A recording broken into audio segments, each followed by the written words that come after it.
أعوذ بالله من الشيطان الرجيم. بسم الله الرحمن الرحيم.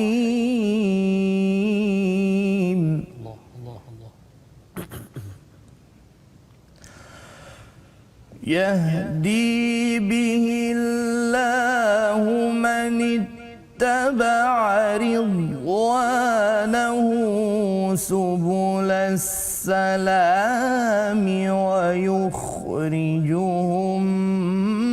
من الظلمات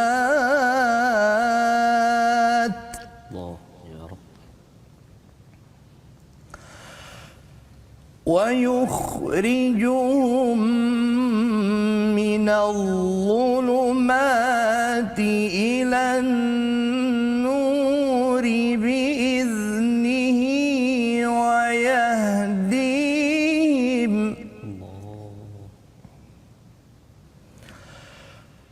ويهديهم إلى صراط مستقيم. صدق الله العظيم.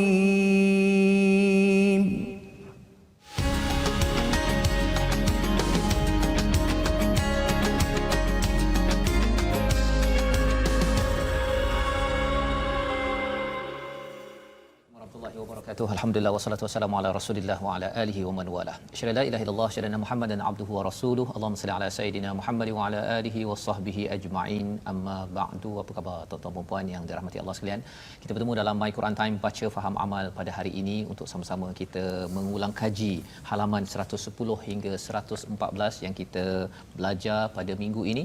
Daripada hari Isnin hingga hari Jumaat kita melewati kepada 5 halaman yang memberi pencerahan kepada kita, yang memberi ketenangan kepada kita. Ia adalah satu nur, satu cahaya yang sejuk, yang menyejukkan hati kita dalam kala kita menghadapi pelbagai kemelut cabaran dalam kehidupan. Inilah Al-Quran yang diturunkan pada Nabi Muhammad sallallahu alaihi wasallam sebagai mukjizat kekal. Dan pada hari ini kita bersama dengan tetamu jemputan kita, Al-Fadil Ustaz Dr. Anwar. Ini yang kita tunggu-tunggu Ustaz ya. Betul, ya. Untuk ahlan Ustaz ke My Quran Time. Sahlan, terima kasih. Dan juga kepada Ustaz Tarmizi Abdul Rahman. Ustaz, kita bersama dengan tetamu kita pada hari ini. Banyak perkara kita nak bincang ni. Terima kasihlah Doktor berkunjung ke teratak kita bersama dengan sahabat-sahabat My Quran Time. Betul. Alhamdulillah, terima kasih juga atas jemputan buat sekian kali ini ni. InsyaAllah. Dan jangan sikit Ustaz ni, selalu InsyaAllah. InsyaAllah.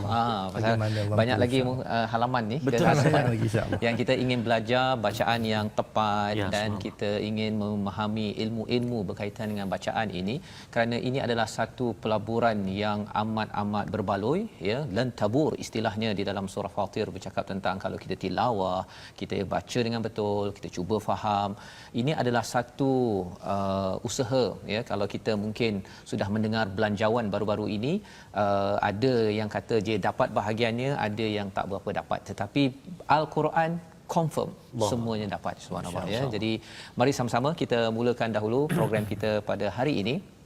Kita mulakan dengan Ummul Quran Al-Fatihah dipimpin oleh Ustaz Tarmizi ya Ustaz ya. Kali ini Ustaz Tarmizi sebelum kita mendengar ayat demi ayat ya, seperti mana yang kita baca sebentar tadi, bermula ayat ataupun halaman 110. Tapi kita mula dulu Al-Fatihah. Sila Ustaz. Terima kasih Fadil Ustaz Tuan Fazrul.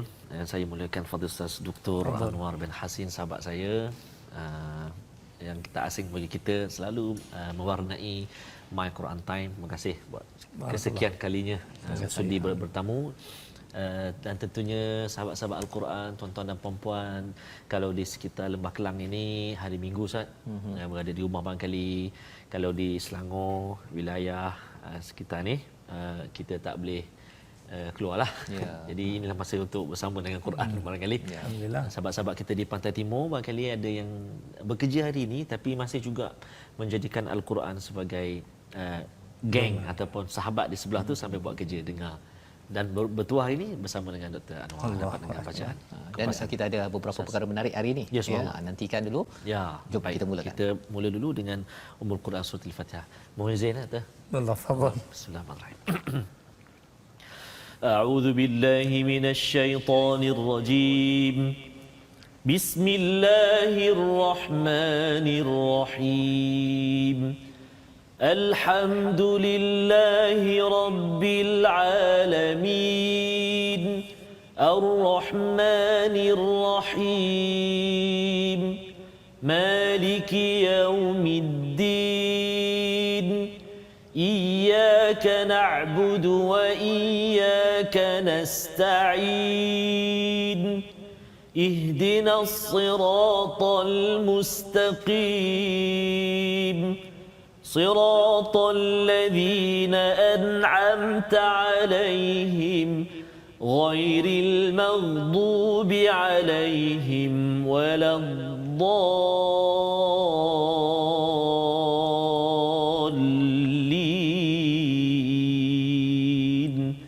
آمين. Ya Rabbal Alamin. Itulah bacaan Fatihah kita baca sebentar tadi. Kita memohon hidayah yang juga dicerahkan, diterangkan lagi pada ayat 16 yang dibacakan oleh Ustaz Dr. Anwar Hassin sebentar tadi. Yahdi bihillahu manittaba'a ridwanah, iaitu Allah memberi hidayah dengannya. Apakahnya itu? Merujuk kepada kitab daripada Allah Subhanahu Wa Taala bagi siapa yang ingin mengikuti keredaannya. Ya, jadi bagi tuan-tuan yang mengikuti My Quran Time pada hari ini, sebenarnya tuan-tuan adalah orang-orang yang betul-betul mengambil panduan yang kita doakan ini istiqamah untuk anak cucu kita, untuk generasi kita, kerana ini peringatan yang diberikan, pernah diberi pada ahli kitab. Kalau kita lihat pada ayat 15, ahli kitab ni siapa? Orang-orang yang mempunyai kitab di kalangan Bani Israel ataupun di kalangan Yahudi dan Nasrani. Masih kekal sampai sekarang ada orang yang beragama Yahudi, Nasrani, ini digelar ahli kitab.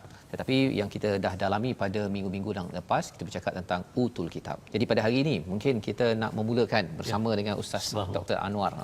Ya. Bila bercakap tadi ayat 16 ini Ustaz ya. Biasanya hari Ahad ini kita bincang dia punya hukum tajwidnya, kan.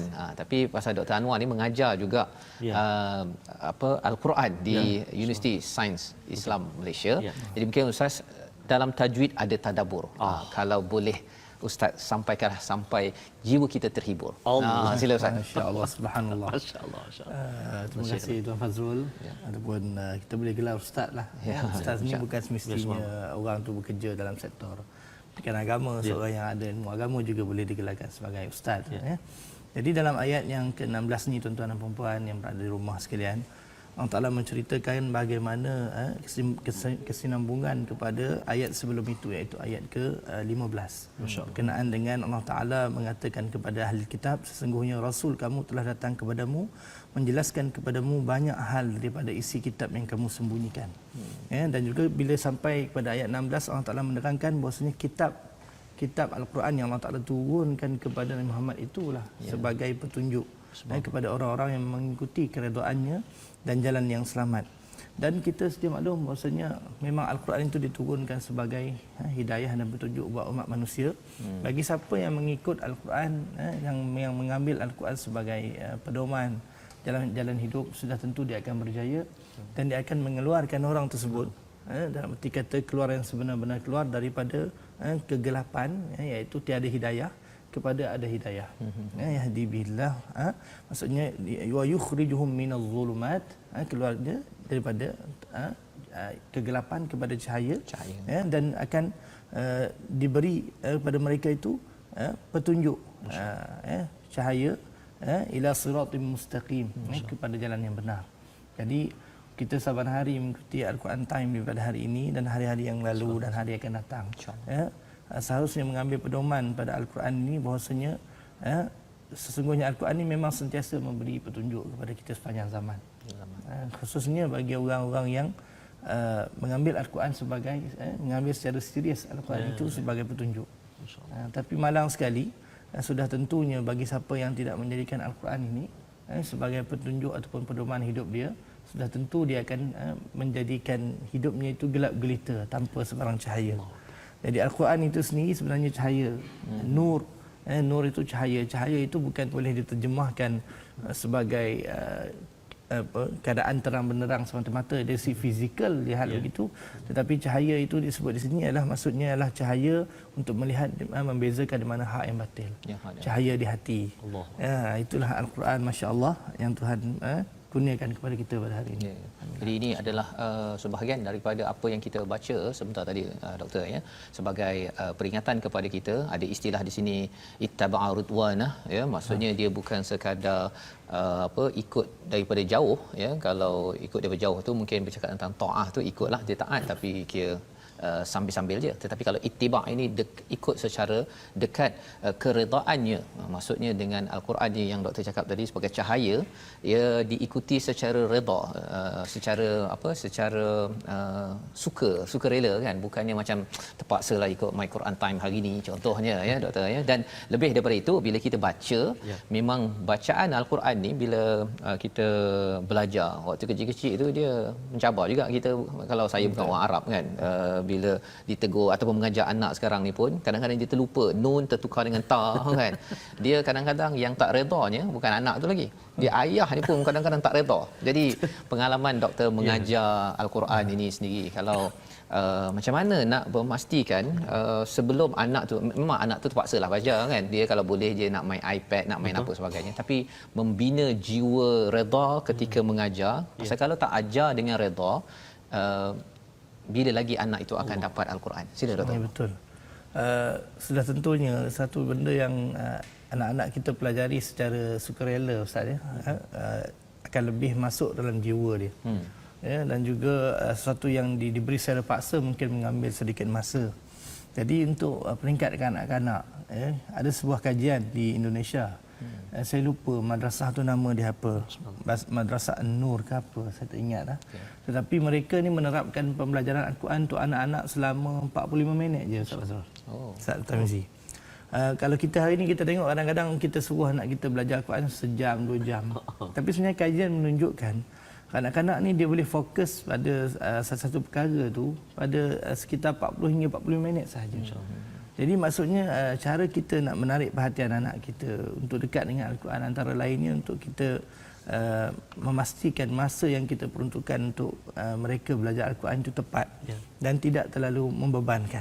Kerana mereka kanak-kanak, Ustaz, kalau kita bagi dia terlalu banyak dan terlalu syadid, orang kata salah sikit tegur, lama-lama dia akan fed up, dia tak nak, dia akan lari dengan Al-Quran. Jadi kita memainkan peranan untuk dia orang jatuh cinta. Dan yang paling penting sekali, mak ayah sendiri kena tunjuk contoh tauladan yang baik. Mak ayah nak anak-anak baca Quran, mak ayah tak baca Quran. Macam mana anak tu nak jatuh cinta? Jadi yang dia tengok My Quran Time, dia ibu ayah ikut baca ni, contoh yang baiklah ni. Ya, dan juga mesti mak ayah itu, ibu dan ayah mesti mewujudkan suasana Al-Quran. Macam Ustaz Tamizi saya tengok bila bawa anak dia pergi sekolah dan sebagainya, dan rakan-rakan yang lain juga masang bacaan Al-Quran dalam kereta, di rumah, dan dedahkan mereka dengan rancangan-rancangan berbentuk Al-Quran. Itu satu bentuk cara untuk menarik anak-anak kita dekat dengan Al-Quran. Dekat dengan Al-Quran. InsyaAllah itu sebagai satu galakan, ya, kepada tuan-tuan yang berada di rumah untuk kita terus, ya, menunjukkan rasa redha itu, ya, bahawa mengajar itu pun redha, bukannya macam dia nak bawa kepada ridwanah, kan, tapi dalam tu macam bersama dengan dengan musuh, kan. Cikgu yang paling garang ialah cikgu Quran. Okey, jadi yang itu mungkin kita akan boleh bina, ya, dengan kita memahami kepada ayat yang kita baca sebentar tadi, agar kita tunjukkan hasil daripada mengikuti keredaannya, maka kita juga redha bahawa ada silap-silap itu perlu dibaiki, tapi bukan dalam keadaan yang gertak dan juga mak ayah dulu yang tak redha sebelum si anak itu rasa tak suka pada Al-Quran. Jadi itu pada halaman ke-110, dan mungkin kita nak bergerak kepada halaman 111, di mana pada halaman ini bercerita tentang kumpulan Yahudi dan Nasrani. ya, bermula daripada ayat 18 dan kemudian diingatkan ya ahlul kitab pada ayat yang ke-19 dan diingatkan kembali pada kisah Nabi Musa. Jadi ini lebih kurang flashback doktor ya. Dan bila bercakap tentang flashback dalam al-Quran ini kan, doktor membaca al-Quran, mengajar al-Quran. Sebenarnya flashback sejarah, kalau katakan ketika membaca al-Quran ni, apa kesan taranum, ya, apa kesan bacaan bila ada kisah sedih, ada kisah menakutkan, adakah ianya memberi kesan ataupun macam mana cara bacaan yang terbaik? Ya, betul. Mungkin kita pernah ulas pada sesi-sesi yang lepas bahawasanya taranum ini selain untuk kita memenuhi apa yang Nabi sarankan pada kita untuk membaca Quran dengan suara yang baik, dia juga berfungsi sebagai wasilah untuk kita mencapai tadabbur Al-Quran. Sebab itu kalau kita perasan, mana-mana masjid kita pergi pun, mana-mana tempat yang ada guru Al-Quran, even dalam rancangan Quran Time pun, qarinya bukan dipilih daripada calon-calon orang. Mereka memilih qari seperti Ustaz Tarmizi dan Ahmad Tirmizi, Tirketar. Saya satu Tirketar tak tahu dah. Kan? Maksudnya yang mempunyai kualiti bacaan yang baik, bukan tajwid sahaja, dari sudut suara dan intonasinya. Jadi kesannya adalah sudah tentu apabila ayat yang dibaca itu mengisahkan tentang sesuatu yang memberi peringatan, contohnya. Nada yang dibaca itu sudah tentu mesti dengan intonasi yang memberi peringatan. Supaya kita bercakap, degaklah Ustaz Tarmizi tak? Kita nak marah orang, kita senyum. Faham buat apa tu? Janganlah buat macam tu, renyih. Kata orang utara renyih kan.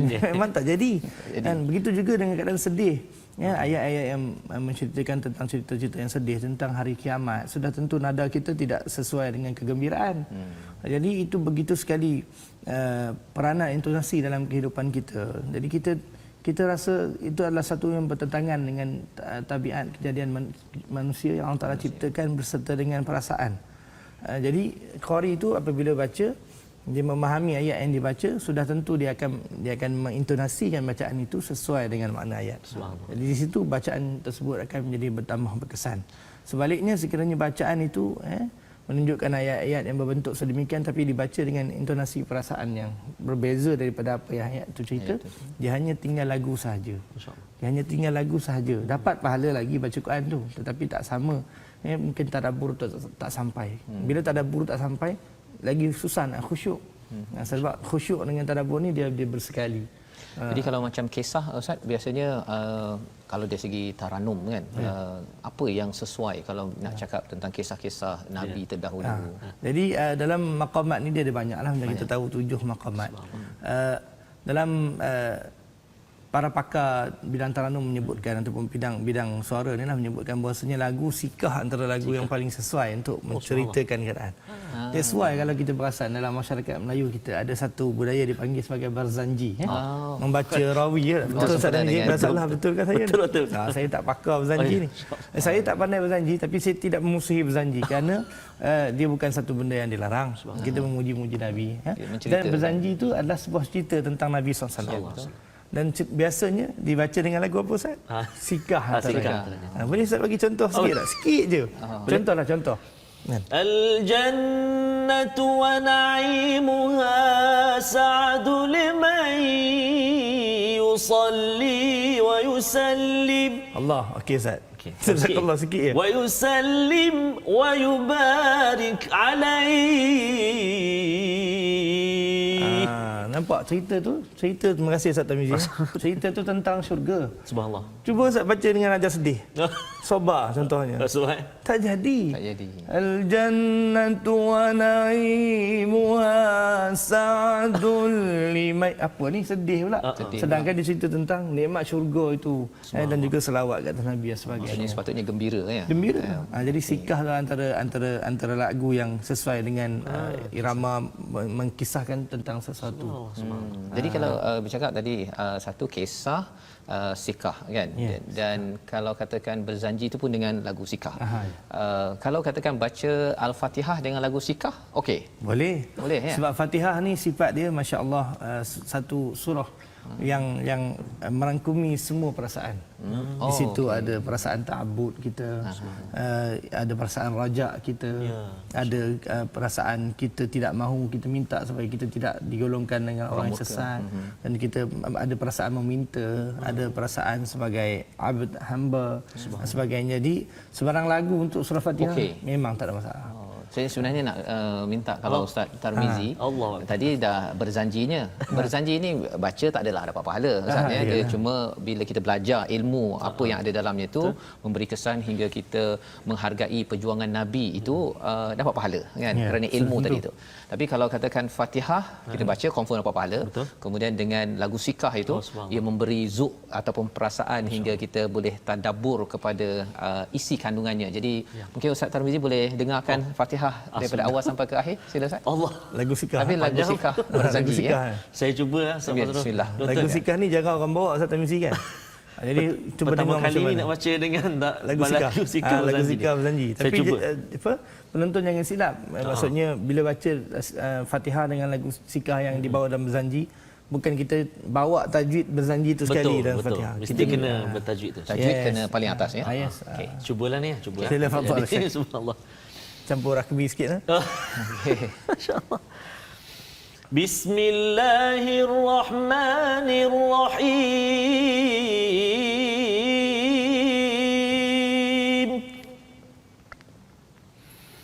Alhamdulillahi rabbil alamin arrahmanir rahim maliki yaumiddin.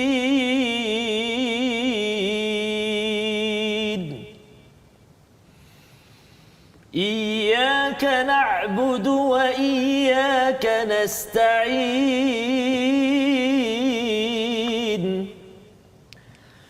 اهدنا الصراط المستقيم صراط الذين أنعمت عليهم غير المغضوب عليهم ولا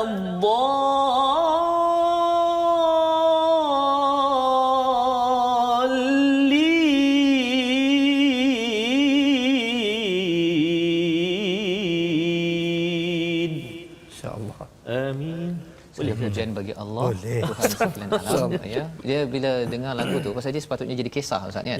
Dan bila Fatihah itu dikisahkan dia nampak macam kita berada di atas. Ya, ketika mendengar tadi itulah saya rasa macam segala pujian bagi Allah dan kemudian ada fasa akan bertemu dengan Allah. Kemudian iyyaka na'budu wa iyyaka nasta'in. Ya Allah, aku berada di dunia ini nak minta tolong ni ya Allah. Kan, dan akhir saya tak nak masuk jadi orang yang dimurkai dan disesatkan. Pasal bila cerita dia akan memberi kesan tadabbur yang berbeza berbanding dengan kalau katakan peringatan ya. Jadi rupanya lagu bacaan yang berbeza ini memberi kesan tadabbur yang berbeza dan ini yang kita belajar pada hari ini secara ringkas dan mungkin selepas kita berehat nanti kita akan melihat kembali kisah Nabi Musa pada ayat 20 dan 21 pada halaman 111 tapi kita berehat dahulu. Kita bertemu kembali My Quran Time, baca faham aman insya-Allah.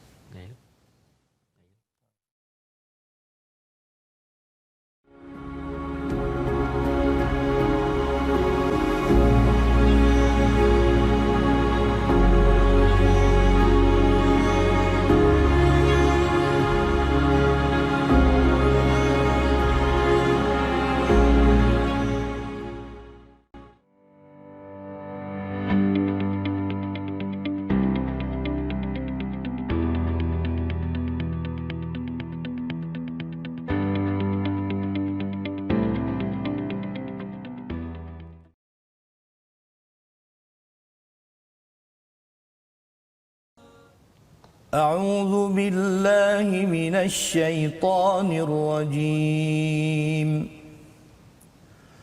بسم الله الرحمن الرحيم.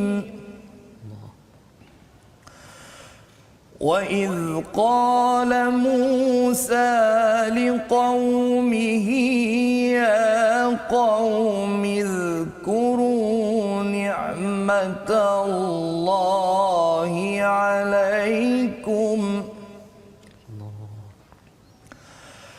اذكروا نعمة الله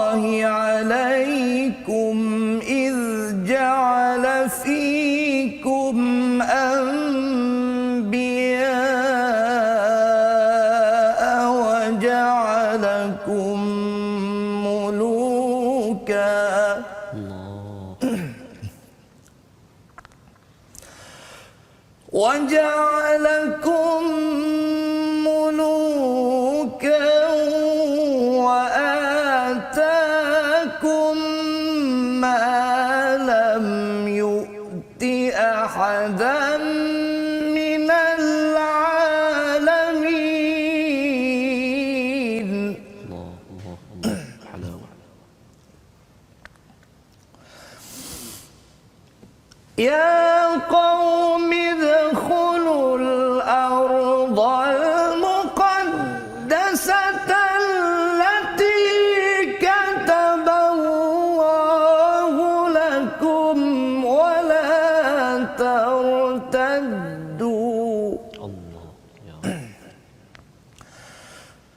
ولا ترتدوا على أدباركم فتنقلبوا خاسرين.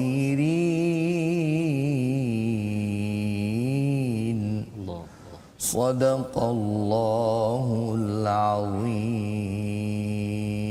Surahul Azim pada ayat 20-21 yang dibacakan sebentar tadi. Dan ingatlah ketika Musa berkata kepada kaumnya, wahai kaumku, kenanglah akan nikmat Allah kepadamu ketika dia Allah SWT mengangkat nabi-nabi di antaramu dan dia menjadikan kamu sebagai orang-orang yang merdeka, muluka, waja'alakum muluka wa atakum, dan dikurniakan kepadamu apa yang belum pernah diberikan kepada seorang pun di antara umat yang lain. Wahai kaumku, masuklah ke tanah suci Palestin yang telah ditentukan Allah bagimu, dan janganlah kamu berpatah balik ke belakang kerana takut kepada musuh, kelak kamu akan menjadi orang-orang yang rugi. Dalam ayat ini sebagai ulang kaji kita pada hari ini tuan-tuan ya, bercakap tentang istilah nikmah, uzkuru ni'matallah. Ini pernah kita jumpa berkali-kali, sudah pastinya dalam surah Al-Fatihah, siratal ladzina an'amta alaihim, dan kalau di dalam surah Maidah ini bercerita tentang wudu, solat, dan Allah kata tentang nikmah yang disempurnakan. Selain daripada makanan yang halal dengan peraturan-peraturannya, Allah menyatakan bahawa agama ini sudah disempurnakan. Wa atmamtu.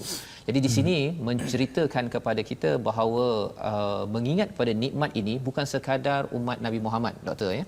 Dia sebenarnya umat zaman dahulu Nabi Musa pun mengingat nikmat ini adalah cara untuk menyambut kemenangan ya. Tetapi kalau asyik nak ingat komplain saja, ingat ada masalah kan, masalah COVID, kita masalah, memang kita ada masalah tapi kalau itu saja difokuskan memang kita tak ke mana. Ini yang diingatkan dalam ayat 20 dan ayat 21 ini bercakap tentang mereka nak masuk ke Palestin ya. Jadi Nabi Musa memberi panduan ataupun galakan pada mereka untuk masuk, jangan pandang belakang. Zaman sekarang ni lah kan, jangan pandang belakang. Mungkin doktor nak kongsikan sikit satu dua poin daripada dua ayat ini yang perlu menjadi panduan dan juga peringatan untuk kita bersama. Silakan. Secara umumnya gitulah macam Ustaz Fazrul sebut tadi. Kaum Nabi Musa ataupun Bani Israel ini antara kaum yang kita tahu dikurniakan banyak nikmat. Atas sebab mereka yang bersikap panggil apa? Cerewet ataupun banyak karena. Banyak sekali kisah kita temu dalam Al-Quran tentang kisah Bani Israel ini yang mana mereka saban hari meminta bukti bahawasanya Allah itu wujud.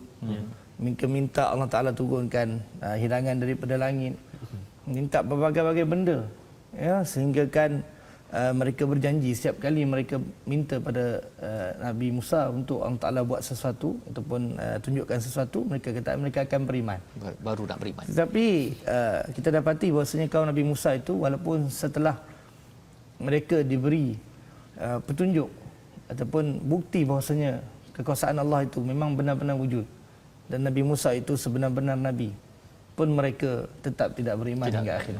Sawa'un alaihim innal ladzina kafaru sawa'un alaihim a anzartahum am lam tunzirhum la yu'minun. Orang-orang kafir itu sekalipun kamu memberi peringatan kepada mereka ataupun tidak memberi peringatan kepada mereka, mereka tetap beriman. Jadi kisah-kisah yang ada di dalam Al-Quran berkenaan dengan kaum Nabi Musa ini haruslah diberi pengajaran ataupun kita mengambil pengajaran daripadanya. Apa kaitan dengan kita zaman sekarang kalau Ustaz boleh bagi contoh dalam keluarga ke di peringkat dalam nikmat yang banyak Allah Taala beri. Mungkin Allah Taala tarik 1-2 nikmat pada hari ini. Kita tidak nafikan seluruh dunia pun sedang berhadapan dengan suasana COVID-19 yang tidak berkesudahan ini. Dan memang sudah tentu keadaan ini menyebabkan ramai yang merasa susah. Pun begitu kita masih ada nikmat yang Allah Ta'ala masih kekalkan pada kita, dan kita juga kena sentiasa kenang nikmat yang pernah Allah Ta'ala beri pada kita. Itu pengajaran dia. Nikmat-nikmat yang Allah Ta'ala pernah beri ketika kita senang satu masa dulu mungkin kita telah lupa. Menyebabkan Allah Ta'ala tarik sikit sebanyak nikmat tersebut supaya kita bersyukur apa yang pernah Allah Ta'ala beri pada kita. Betul. Dan kita mohon keampunan daripada Allah supaya Allah Ta'ala mengembalikan nikmat yang telah Allah Ta'ala tarik itu. Jadi salah satunya ialah Quran kita lah Ustaz. Ini nikmat yang besar. Betul. Dan Alhamdulillah walaupun kita mungkin mengulang beberapa kali bahawa dalam My Quran Time ini, tapi penting pasal apa? Pasal ada orang yang mungkin bila dah sibuk saja Ustaz Quran ni dia dah tak jadi nikmat dah. Pasal ada lagi benda lebih nikmat. Tapi kita harapkan doakan pada tuan-tuan yang berada di rumah terus istiqamah, cari masa. Kita tahu bahawa memang kalau kita dah kembali bekerja, sibuk memang sibuk. Tapi kita dapat juga mesej yang kata tak dapat ikut pukul 12, ikut pukul 5. Tak dapat ikut pukul 10, tak dapat ikut pukul 6. Tak dapat juga cari masa sendiri dekat YouTube tu masih ada. Betul. Jadi peluang Facebook itu ada dekat Facebook. Jadi ini sebagai satu nikmat Allah bagi pada waktu ini yang kita harapkan kita akan sentiasa tilawah Al-Quran. Dan mungkin kalau kita nak bercakap tentang tilawah ataupun tadarus ataupun iqra' Ustaz mungkin di situ ada istilah-istilah berbeza yang mungkin Ustaz Tarmizi ada sesuatu yang ingin dikongsikan. Ya Ustaz, terima kasih Ustaz. Sahabat kita ni Ustaz, Dr. Anwar, Ustaz Fazrul, dia cakap nanti kalau ke Germany singgahlah kat rumah dia. Dia duduk dekat Nürnberg. Kawasan perkampungan, ada ladang anggur, ladang buah-buahan. Kenapa saya sebut tu sebab Dr. Anwar dah pernah sampai. Dah sampai. Dah pernah sampai dah ke Jerman. Saya tak pernah lagi. InsyaAllah lepas ni kita ajak Dr. Europe saya tak pernah sampai. Ya, insya-Allah satu hari. Ya, insya-Allah. Itu pun atas tiket Al-Quran.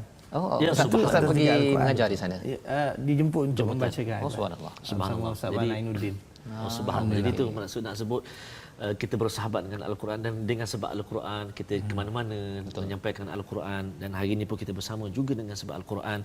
Dan yang saya baca tadi surah Al-Fatihah tadi dengan lagu berzanji tu kan, sikah. Cumanya bacaan saya tadi tu saya terlalu banyak sangat burdah ataupun bunga berzanji tu. Jadi yang tu tak berapa elok sah. Kita kena kurangkan sikit burdah berzanji tu dalam bacaan Al-Quran. Jadi bolehlah nanti kita berlatih macam mana. Dan barangkali doktor ada sahabat-sahabat yang selalu bertanya, dia kata kadang-kadang tengok ustaz kalau ayat yang panjang tu separuh muka surat tu baca laju, kemudian bila ayat yang pasak kan Ustaz Fazrul minta kami pasak, yang tu baca yang keluar urat leher apa semua tu, dia kata yang lambat tu, yang tinggi suara.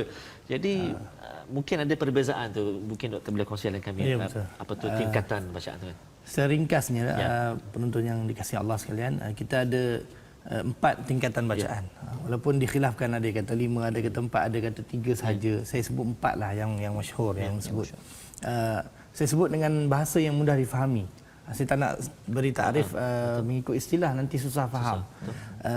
Bacaan yang paling perlahan, tingkatan yang paling perlahan disebut sebagai tahqiq. Lambat-lambat lambat-lambat. Paling lambat. Dan macam kita baca berlagu yang saya kata keluar urat leher sebagainya, itu boleh sebagai tahqiq lah. Contoh lah kan. Contoh simple. وَإِذْ قَالَ مُوسَى لِقَوْمِهِ يَا قَوْمِ اذْكُرُوا نِعْمَةَ اللَّهِ عَلَيْكُمْ. Itu contoh. Manakala bacaan yang paling laju pula dipanggil sebagai Al-Hadar. Hadar ni orang biasa menghafal. Hafal Quran, dia nak tasmid dengan guru dia, tak boleh baca taranum gitu. Kalau baca taranum gitu 10 tahun tak habis dia punya hafalan. Contoh simple. Wa idh qala Musa liqaumihi ya qaumi dhkuru ni'matallahi 'alaikum. Contoh. Bahkan mungkin lebih laju. Ada yang laju lagi. Kemudian di antara wa ma baina at-tahqiq wal hadar, itulah ada tartil dan juga tadwir. Tartil itu laju sedikit, macam biasa Ustaz Tamizi baca Fatihah tadi, itu dipanggil sebagai tartil. Wa idz qala Musa liqaumihi ya qaumi dzkuru ni'matallahi 'alaikum. Sesuai untuk bacaan dalam solat, untuk tadabbur dan macam dalam rancangan Quran Time. Kalau ayat panjang sesuai baca macam tu. Kan kalau kita baca tahqiq kan banyak masa diambil lah kan. Tapi kalau ayat pendek tu sesuai dibaca dengan berlagu tahqiq tadi. Kalau baca laju tu nanti habis awal pula. Gitulah cara kita mengukur dia. Betul. Kan? Dan akhir tadi tadwir. Tadwir macam orang baca dalam majlis menghafaz Al-Quran sebagai contohnya. Dia taklah sangat laju, tak sangat perlahan. Dia boleh dikatakan kategori laju juga. Wa idz qala Musa liqaumihi ya qaumi dzkuru ni'matallahi 'alaikum. Itu contoh bacaan tadwir. Pun begitu keempat-empat bacaan ni, keempat tingkatan bacaan kelajuan ini semuanya mestilah memelihara hukum tajwid. Cumanya tahqiq tu dia lebih fokus sikit, dia lebih berhati-hati. Dan dia sesuai untuk peringkat orang yang baru mula nak belajar.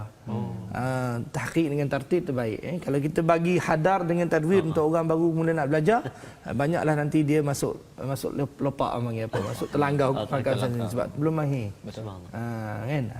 Itu tingkatan ini memang penting sebenarnya Ustaz ya, terutama kalau katakan ahli keluarga kan, dia baca sesama sendiri.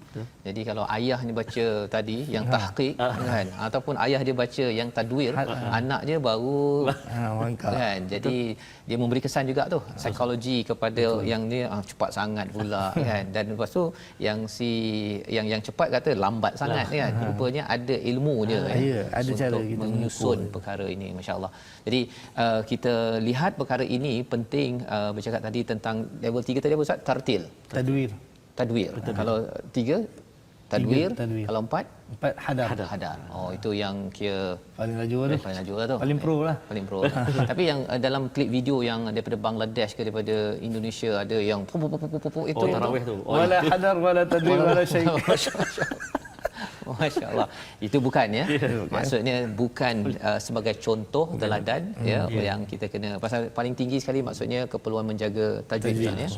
Masya-Allah. Bagaimana dia boleh dipelihara, maka tingkatan bacaan tu boleh diterima. Cuma jangan kita penting kita mengukur diri kita lah. Kalau setengah orang dia tak boleh ukur diri dia, macam Ustaz sebut dia. Dia baca laju, dia banyak salah. Tu dia komplain. Kenapalah saya banyak salah? Padahal dia baca kalut, orang tahu kalut gopoh. Dia slowkan sikit ikut tartil ataupun tahqiq. Bila Ustaz cakap pasal kalut tu kan, memang ada orang, bukan apa Ustaz kan, dia bukan sekadar orang yang tak biasa, orang yang biasa pun kan. Dia kalau katakan orang lain check bacaan, dia jadi kalut kan. Macam mana nak menguruskan Ustaz dah berpengalaman sampai peringkat antarabangsa kan. Jadi bagaimana Ustaz? Yalah, punya sikit pengalaman yang ana ada. Bila kita berhadapan dengan orang ramai tu, kita tak boleh takut dengan orang. Memang susah benda cakap, memang bunyi macam senang. Bila kita berhadapan dengan beribu-ribu orang, nafas kita jadi pendek. Kita nervous, takut, salah sebagainya, lantas nafas pendek, baca jantung laju. And then baca jadi laju. Jadi sebab tu kita kena ittaqullah, takut pada Allah. Bila kita baca Quran tu, kita ingat Allah Taala. Kita takut pada dia, jangan takut pada manusia. Allah Taala yang memberi pahala, yang memahati kita. Dan kita minta pada dia supaya diberi kelancaran dalam bacaan. Supaya kita baca doa lah. Ustaz Tamizi Ali selalu ajar. Nuar nak musabaqah minta doa. Walaupun saya dah banyak kali masuk musabaqah, dibagi doa lagi. Kerana verse tu tetap ada. Allahumma allimni kaifa aqra. Doa ni tak ada lah daripada Nabi, tapi kita sendirilah, kita nak doa apa pun tak ada masalah. Maksud dia apa? Allahumma allimni, ya Allah ya Tuhanku, tunjukkanlah padaku, ajarkanlah kepadaku macam mana aku nak baca. Jadi dia akan datang bacaan daripada hati kita tenang dan juga lapang, insya-Allah. Betul. Itu dia. Jadi itu tips yang penting untuk menguruskan kalut ni ya, pasal dia bukan datang sekali-sekala je kan. Dan ini adalah satu perkara yang penting bagi tuan-tuan, dan itu sebabnya dalam masa yang sama kalau kita belajar dalam teori pendidikan pun Ustaz ya, sebenarnya kadang-kadang ada orang boleh jawab soalan, tapi kalau ditanya tiba-tiba Betul. pelajar ramai-ramai pensyarah tiba-tiba tanya, dia terus blank kan, tak boleh menjawab. Jadi bagi ibu ayah yang menjadi cikgu, bila minta kepada anak murid untuk membaca, kalau ada tergagap terlambat sikit itu kena meraihkan, bagi peluang dahulu. Pasal mungkin dia dah baca dah doa tadi kan, macam mana Ustaz, Allahumma alimni kaifa aqra kan, tapi dah baca sekali kemudian cikgu tu sergah lagi aqra kan, iqra. Jadi dia terkejut lagi, dia tak berapa nak tenang pada waktu itu. Jadi itu pelajaran, dan kita teruskan pada halaman 112 ini ada satu lagi kisah tentang Habil dan Qabil. Ya, yang ada pada ayat 27, 28 hingga ayat 29. Kita baca bersama dengan Ustaz Dr. Anwar Hasin. أعوذ بالله من الشيطان الرجيم واتل عليهم نبأ ابني آدم بالحق إذ قربا قربانا فتقبل من أحدهما ولم يتقبل من الآخر فتقبل من أحدهما ولم يتقبل من الآخر قال لأقتلنك قال إنما يتقبل الله من المتقين لئن بسطت إلي يدك لتقتلني ما أنا بباسط يدي إليك لأقتلك إني أخاف الله رب العالمين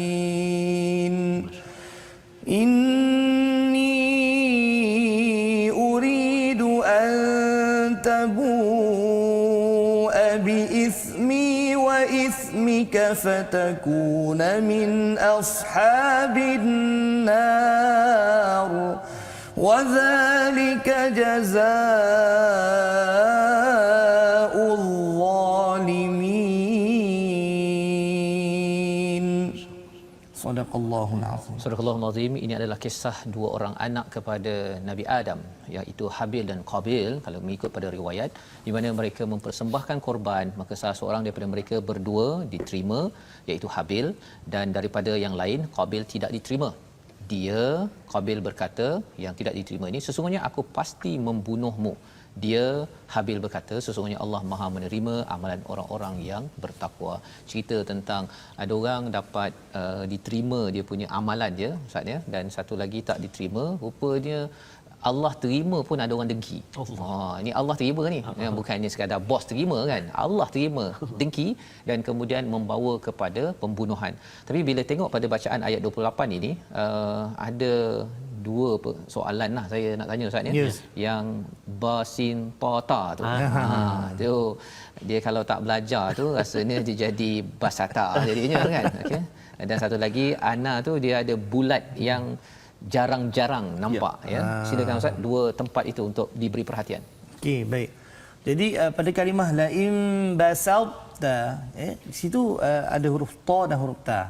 Dalam keadaan normal apabila ta itu dia sukun asli ya, maka kita perlu membacanya secara qalqalah. Lantunan. Betul. Okey. Tetapi dalam kalimah laim basalta ini dia tidak dibaca dengan secara qalqalah. Bahkan dia dibaca secara idgham naqis. Idgham naqis maksudnya sebahagian daripada sifat ta itu ya dimasukkan ke dalam huruf selepas dia. Iaitu sifat yang disebut sebagai qalqalah. Tetapi zat dia tidak masuk. Zat tidak masuk dan sebahagian sifat lagi kekal. Basal, sebab itu isti'la'nya ada. Basal ta. Tidak dibaca basatta atau basal ta, tidak dibaca dengan qalqalah. Ini jadi dibaca dengan idgham naqis. Jadi ta tu masih berbunyi ya. Isti'la'nya itu tebalnya itu. Tebal, kan? Sifat tebalnya masih ada. Ingatkan pasal dia tak ada baris kat situ. Dia terus jalan dia basata aja kan, bukan ya. Bukan. Okey, baik. Jadi kena jaga di situ ketebalan ta masih ada dan kenipisan ta itu. Basal ta, masya-Allah. Jangan basal basata atau basatta. Kemudian kalimah ana. Kalimah ana ini ada tanda dipanggil situ, tak salah saya, sifir mustatir. Mustatir ke bawah dia. Ya. Jadi dia menunjukkan bahawasanya alif itu sabit ketika waqaf tapi tidak sabit ketika wasal. Maksudnya begini Ustaz. Maksudnya ana itu kalau kita waqaf pada kalimah ana pada sifir mustatil ni, maka kita dibaca dia panjang. Itu maksud dia sabit ketika waqaf. Ketika waqaf alif itu berfungsi dan berfungsinya sebagai mad asli lah di situ.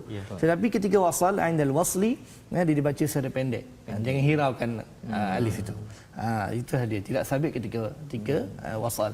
Jadi baca pendek. Ma ana bibasitin yadiya, contoh. Jangan baca pula ma ana bibasit, contoh. Itu salahlah segi riwayat. InsyaAllah, terima kasih. Wasal tu ketika sambung. Ketika sambung, wasal sambung. Waqaf ketika berhenti. Bukan wakaf Quran last lagi nak sebut tu bukan. Apa tu?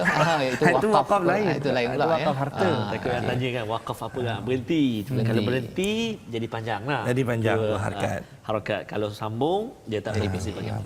Dan kalau kita tengok pun dia punya bila ana ni dia kalau dibaca panjang dia akhirnya dia menuju kepada di sendiri kan.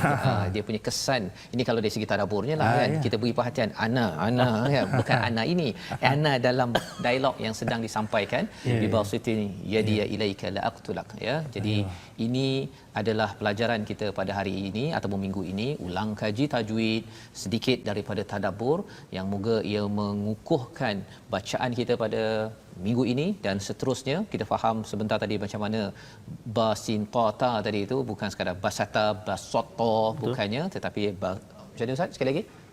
Basata. Itu yang terbaik ikut pada guru kita pada hari ini.